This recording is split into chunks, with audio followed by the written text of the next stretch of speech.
Hello everyone, this is Robert Radford, 50 Years of Chess. I have another game for you, and this one's got a bit of interest to it because I was playing a good friend of mine, Howard MillBank, well-known man in the Bristol Chess League. He was a character, and a Londoner, and someone who I liked and admire very much. This game had a bit of controversy to it, which I'll share with you at the end of the game. But first of all, we'll get straight into it. I'm playing white. This was played on the 10th of November 2009. Howard's rating at the time, I think, was about 144, which now, I'm not sure what it is now. He's somewhere around about 1750. And I was slightly higher than him. I was about 1840, something like that. So the game went as follows. It was played in the knockout match, and I began with e4. Howard played d5, which is a Scandinavian opening. ed, knight f6, d4, knight takes, c4, knight b6, knight c3, bishop f5, bishop d3, bishop takes, queen takes, knight c6, knight f3, e6, c5. I love that c5. You've probably seen it in a lot of my games. I do push it on quite a lot. I just like it because it's a space grabber and it denies the d6 square to the bishop. So knight to d5, castle, bishop e7, a3, castles, b4, knight takes, queen takes, and bishop f6. So that's a good move, and I've got to be careful because of the bishop takes pawn in a minute. I've only got my knight and queen covering it, so I like to make sure I've got it covered, so if I want to move the knight away I can, or if I want to move the queen away I can. So if you have one extra overprotecting, you can always move one away safely, and this is what you've got to watch out for when you're worried about losing material, or if you get into the habit of losing material. It may be due to something like that. Knight e7 and queen d3. Knight d5. He's rearranged his knight into an excellent square. I played rook d1. So I'm saddled with a backward d pawn here a bit, and it's I'm not getting anywhere. I'm only evens with him at the moment. So he played c6, knight e5, a5. So he's trying to break up this side with a knight and a pawn attacking the b pawn. So I've come across with the queen to guard it. A takes b, bishop takes knight, and pawn takes bishop. So I've now we've got symmetrical pawns, and it's got a slight lead of 0.9 because he brings his queen out to c7 so that he can connect his rooks. So bishop d4, rook d8, f4, rook d7. Looks like he's going to double his rooks up here now on that half open file. f5, pawn takes, rook takes, rook to e8, and I double my rooks up, put some pressure on that f pawn. And also his knight, should it move, would mean I'd have 3 attacks on that f pawn. Rook e6. Not sure why he played that. I think he was scared I'd push the pawn on. Bishop back to b2. But it's only temporary. Now he's played b5, which is a clever move because if I go pawn takes pawn en passant, he's going to play queen b6 check, and when I move the king he's got knight into knight into e3, and that looks very strong. So bishop c3, queen back to b8, bishop e1. So bishop e1, he played rook a7, queen f3, piling on the pressure on the f7 pawn, which he's protecting now with his queen. Queen g3, rook g3. So he's not going to give me any chance of doing anything there. Queen h3, rook h3.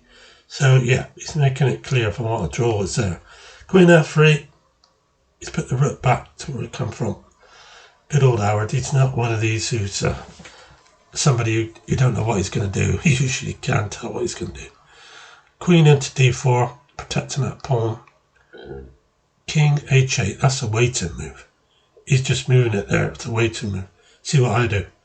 Queen back to f3, king back to g8. Bishop c3. A little bit of a risk because he can play rook to a3. And that's put myself under stupid pressure I didn't have done, so it wasn't a good move.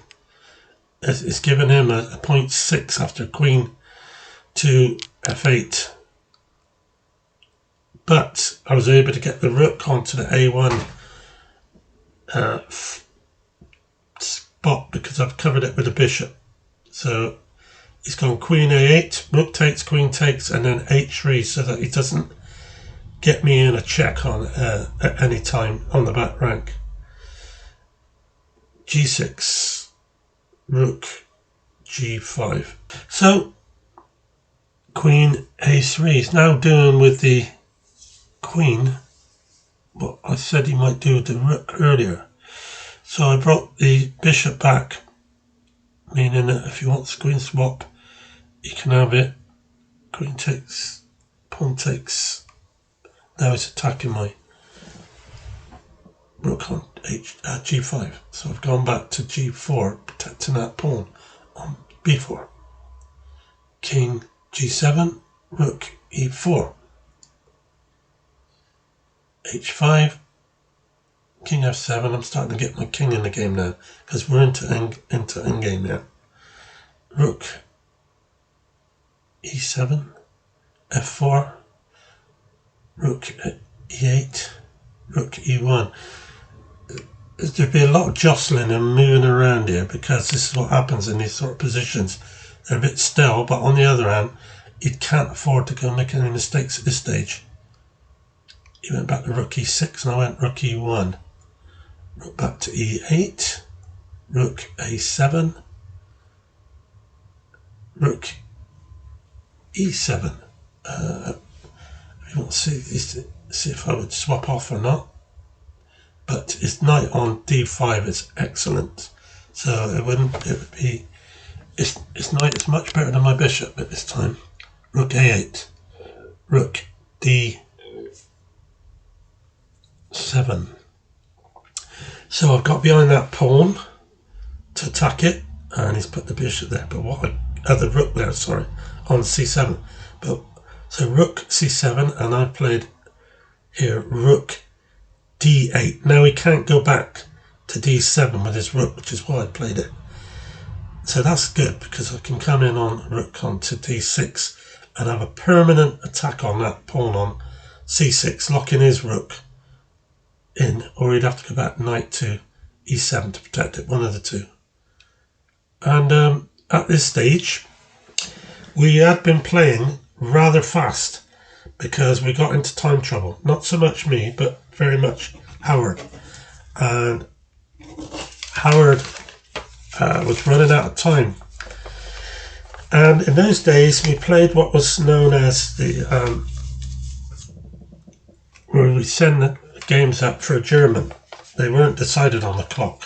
They would be looked at by specially set assessors, German assessors. So we stopped the clock.